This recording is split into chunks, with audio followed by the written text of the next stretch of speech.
Have you ever looked at a map of, say, the Roman Empire or the Mongol Empire and just wondered, how? How on earth does one small city-state or a single tribe end up controlling huge chunks of the known world? Well, it's not just luck, and it's definitely not a series of happy accidents. Turns out there's a timeless, almost mechanical process at play here, a kind of formula for how military expansion builds nations from the ground up. So that's the big question, right? How does a small kingdom conquer the world?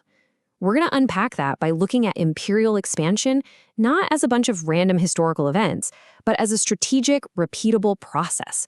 A process with clear stages and, yeah, pretty predictable outcomes. You know, every great fire starts with just a single spark. So for our first act, let's explore those fundamental motivations.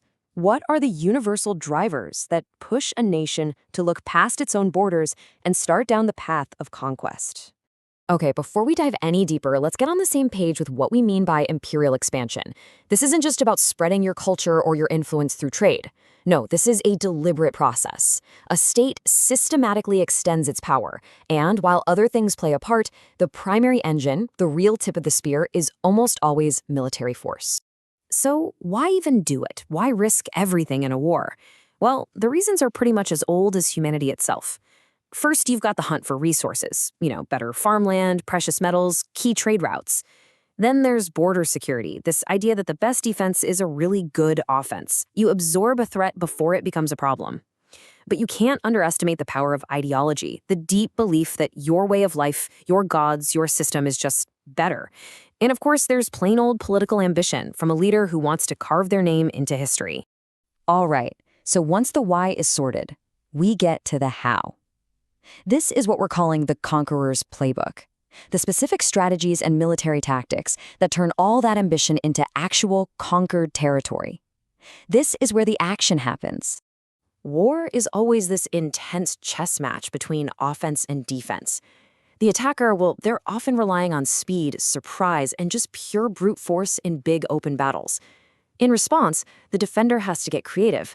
They're building forts, using guerrilla tactics, or even scorching the earth, literally burning their own land to deny the enemy food and supplies. They turn the landscape itself into a weapon. And if you really want to see this arms race in action, a classic siege is the perfect example. For every tool the attacker brings, like a battering ram or a giant siege tower, the defender has a counter. Reinforced gates, higher walls. Attackers bring catapults, defenders have archers, and, pots of boiling oil. It becomes this brutal, calculated game of force versus resistance, where one new invention could mean the difference between victory and starvation. A successful conquest is never just one single event. It's actually a pretty deliberate three-phase process. First up, you have the invasion. That's all about breaching the borders and getting your foot in the door.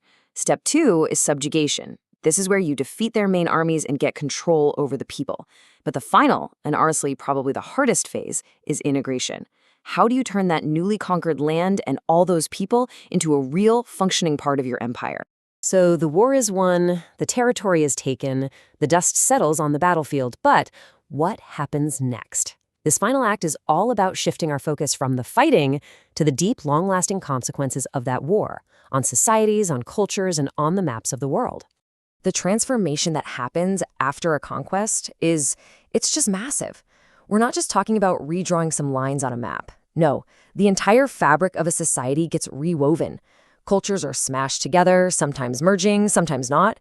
And local economies, they get completely rewired to serve the needs of their new imperial masters. It's a total overhaul. And for the actual people on the ground, the impact is immense. Conquest almost always leads to huge numbers of people being displaced. New social ladders are put in place, with the conquerors, of course, right at the top. The conquered people often face cultural assimilation. But it's not always a one-way street. Something pretty interesting happens. You often see this surprising exchange of ideas and technology that actually flows in both directions. There's this quote that just perfectly captures the feeling of all this. It says, "An empire's border is both a line of defense and a scar on a map." And it really reminds you that every single one of those lines that define a nation today was probably drawn through conflict. It's a permanent mark of a past war, a scar that continues to shape our present. So if there is one big thing to take away from all of this, it's this. Empires don't just happen.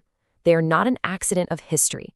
They are built, they are constructed, piece by piece, through a calculated and, let's be honest, often brutal formula that combines a powerful motivation with a winning military strategy and is finally cemented by that long, difficult process of integration. Which kind of leaves us with one last big question to think about. When you look around at the world today, at the languages we speak, the borders on our maps, even the cultures we all live in, what parts of it were forged by these exact same ancient rules of war? The echoes of this whole process, they're all around us if we just know how to look.